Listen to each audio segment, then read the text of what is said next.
Okay, welcome to another video in the series What Makes a Soundtrack. In this one I'll be taking a look at the soundtrack of Overlord. Now I'll be playing a short clip of the soundtrack before talking about it so you know which one I'm talking about. I advise you to hear about all of the soundtracks, however I will be leaving timestamps in the description if you only want to hear the analysis of a specific soundtrack. Disclaimer, this video will contain spoilers for the anime, but without further ado let's get right into it. Now the first track I'm going to be taking a look at is MMORPG Yggdrasil.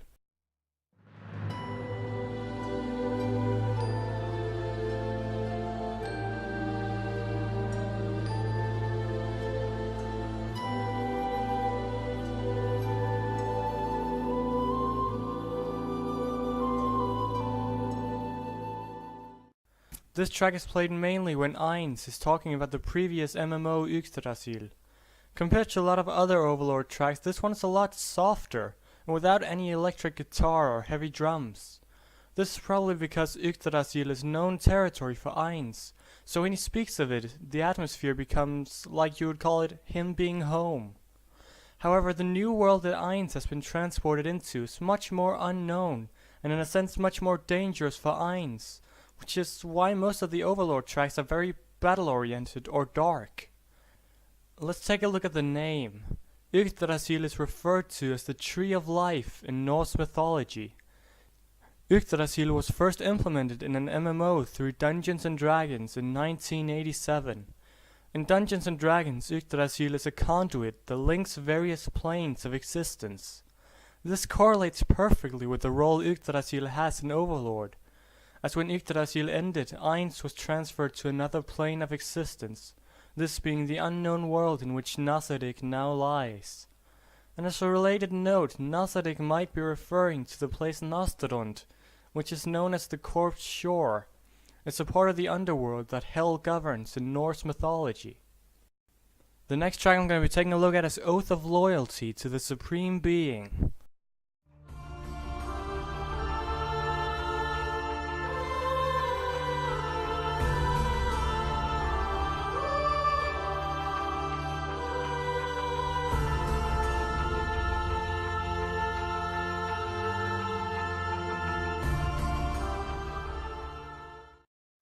This one will be pretty short. Like the title implies, this track is played when the Floor Guardians gather before Ainz and pledge their loyalty. This track is played in a choir style, starting off with high notes and later going deeper.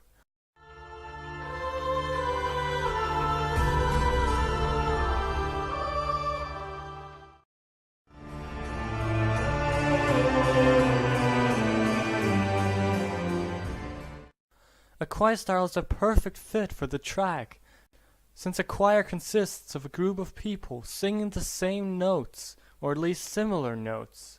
This correlates very well with the fact that this track is played when a group of people pledge their loyalty in the same way as each other, in a group standing before the Supreme Being. The next and final track I'm going to be taking a look at is actually two tracks I've decided to analyze together. Now these are Arrival of the Undead King and In the Name of Ainz. First I'll be taking a look at Arrival of the Undead King.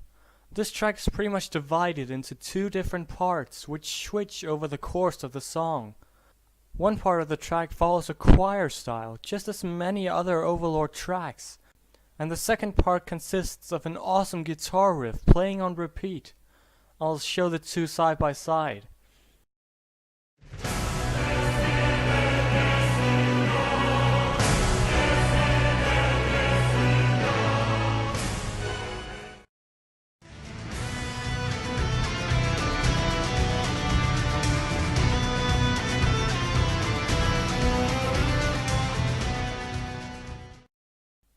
This soundtrack is played at a few different occasions during the anime, but one of the most prominent ones is the battle between Ainz and Shaltir at the end of Season 1.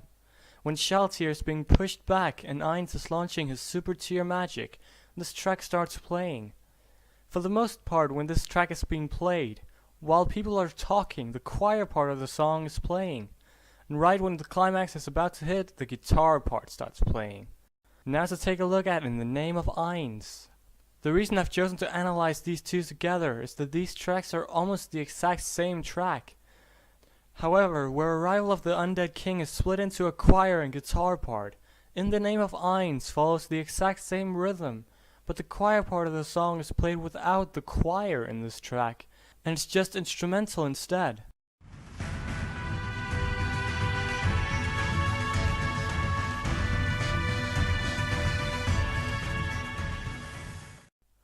The guitar part follows the exact same riff, but in the track In the Name of Ainz, the riff is played with a brass instrument instead.